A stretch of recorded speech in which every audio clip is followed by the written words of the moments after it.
Well, howdy. We're in Denali National Park at the Riley Creek Campground Caribou Loop, Site 111B if you really want to know.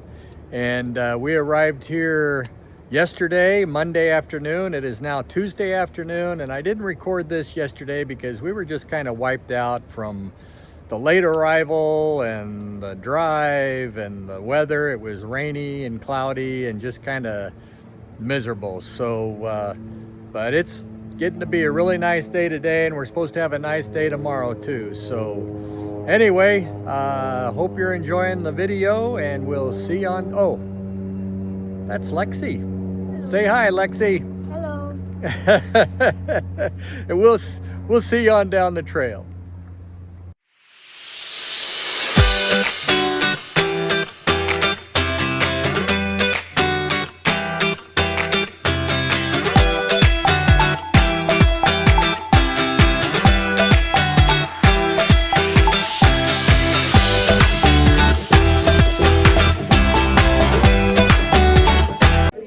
We are at the Denali sled dog kennel, and they've got puppies here that you can see.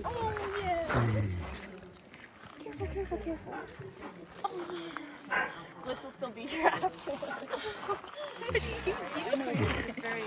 Here, puppy. Yeah. That's a good puppy. Yeah. Happy puppy. Yes. Says, come pet me. Good boy, Blitz. Good boy. And there's some younger dogs here.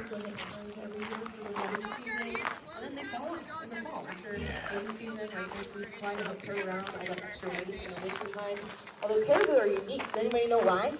What's special about antlers? Yeah, they're the only deer species in which both males and females grow antlers too. Yeah, he's a good doggy. Good size. He's a kind of good makes me doggy. believe them to probably be male antlered sheds, is what we call them. Very different from the working dogs that we've seen before. These guys sled dogs, they aren't too like a lot of the times the dogs that we see now are mostly those dogs. Come to that center rig there. We're gonna see Sophie hop on that rig, sled dogs around the block here. All the truckers here, this corner, can't be all clear, so we don't have no loose. And then as you guys are observing your dogs here, I'm gonna see if you can get it clear down here.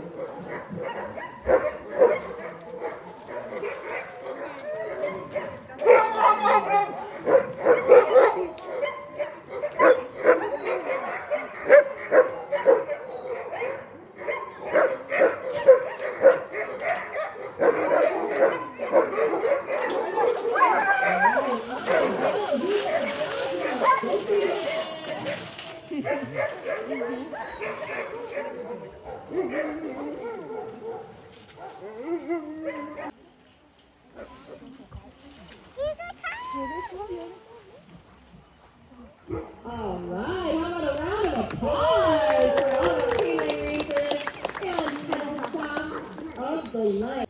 And so with puppy runs, we'll go eventually, we'll start leash training, getting used to feeling what that feels like on their neck.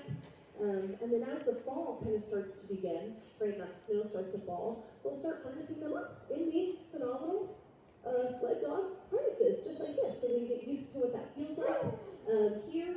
And then once that snow is kind of fallen and it's melting, or excuse me, and it's freezing, they'll start to hook them up, maybe to ski door and lead with another dog that will kind of serve as mentor, so they can experience what it feels like to pull something right from behind them. And here is a dog sled. That's pretty cool.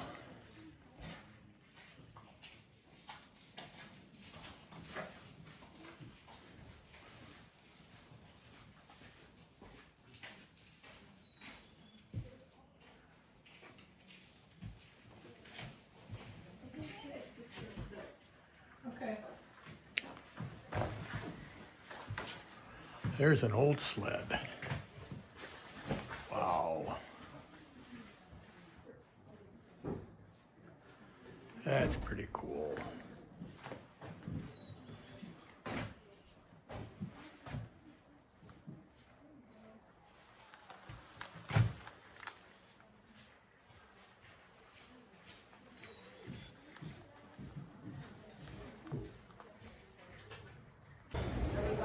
Howdy. It is Wednesday afternoon and we are at the Denali National Park bus depot, and we're getting ready to get on to our natural history tour bus, and hopefully we'll see some good stuff that I'll be able to share with you. Used back in the day by that first superintendent, Harry Karstens, and the first few employees to really try to fight off illegal hunting. That was one of the bigger problems facing the park, and that was one of the big reasons that the park was even created or thought of in the first place.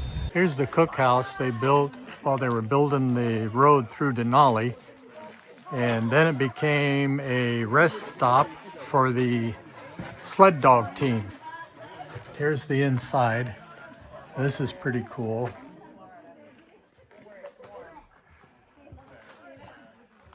There's some harnesses for the dogs. There's this cook stove right there, and that's pretty cool. And oh, there's my granddaughter. She bumped into a ram, and well, we see what happened. And on the side, if you notice here, all the nails on this window covering, that's to discourage the bears from breaking in. That's pretty cool. Beautiful spot, and it looks like back there, I don't know if we can see it from here, there. I think that's the outhouse up there. There's the outhouse. Life if we can.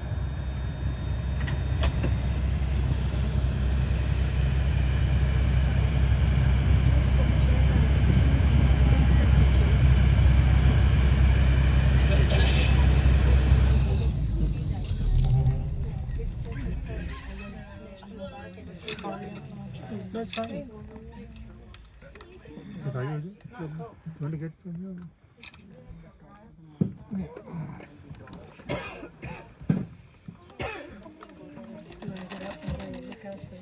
No, give me the phone now. I have a 10 minutes over. No, phone is Posits right here to our left and the right hand side. Each braided river will look different every single season, depending on how much glacier melt, snow melt, or rainfall it does get. There are fish in the tributaries, not the main body of the river itself. Main body of the river has way too much glacial silt for any fish adaptation, but the tributaries have a lot of Arctic graylings. I was talking to some other people, I think they were on my bus or maybe Jeff's bus. But if you follow this river, which is north flowing, by the way, a little unique fact about that. If you did follow this flowing river, about 30 miles into the park, you're going to get to what's called the Teklanika River. And that Teklanika River then feeds into what is known as the Nanana River. Look at these people running right ahead of them. Natives of Alaska still call it that, and people that live here locally, kind of like myself, even if they're seasonally, we still call it Mount Denali, like I said, out of respect for that longer living group of people, the Athabascans. And that kind of ties into our third stop that's going to be coming up in a little bit. Our third stop, we're actually going to have a cultural interp that we're going to listen to, give our time and attention to. And we have 5 different cultural interps. They all work for Doyon, that joint venture company that I told you about, that native corporation. There's one right there, straight ahead where I'm pointed. Baby, the mom's yelling at the babies. Hi, you dummies. That is one of the chicks, yeah. Where I'm pointing, to the left-hand side. See where I'm pointing? Yeah, oh, nice. So this is the Alaskan state bird, guys, called the willow ptarmigan right here. And if you remember earlier, I told you that we would have a better chance of seeing them up in the tundra. A reason for that, they come up to the tundra environment for their mating and nesting season. And you can see some of their chicks around right now have just hatched. They come up to the tundra for their mating and specifically the nesting season because there are just less predators around the tundra area as compared to the taiga, the boreal forest. All right, take 47. We are in the Riley Creek Campground Mercantile parking lot in Denali National Park, and we're going to make a quick stop at the post office, and then we're going to head down the road to our boondocking spot, which is about 2.5 hours away, right? Okay. And so if we see anything interesting on the way, I'll certainly share it with you. Otherwise, we'll get back with you when we get there. I expect it to be a pretty spot. So thanks for watching, and we'll get back with you. Say hi, Lexi. Hello. All right, bye.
Can we just have a moment of silence for that bug? Thank you. Well, hello, it's Thursday afternoon and we've arrived at the Susitna River campsite. It wasn't where we wanted to be, which is right over there, but the water's up and we couldn't get across. So this is a pretty nice spot. It's just a spot for one person, one camper. And hey, there's Lexi. So there's a spot for one camper, and that's good because we wanted to be by ourselves anyway. As you can tell, there's a highway right up there. You can see, and the bridge is right through there. So we're close to the bridge. We're gonna have some highway sounds this evening, or today, this afternoon, but I don't think we'll have many this evening. I don't think there's gonna be that many people crossing the river. There's a couple RVs.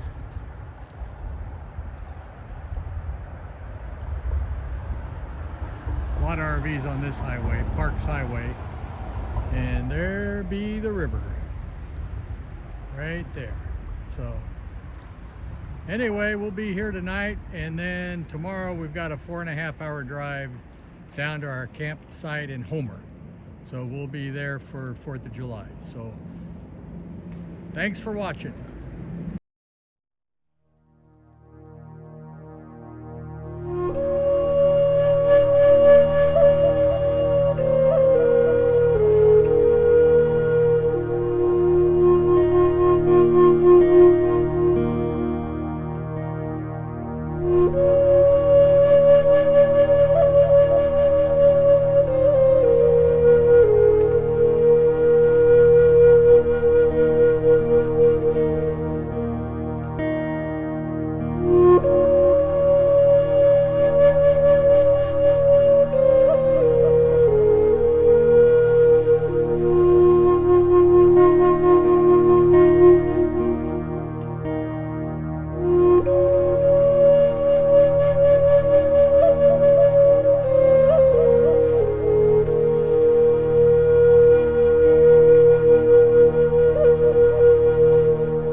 Well, howdy.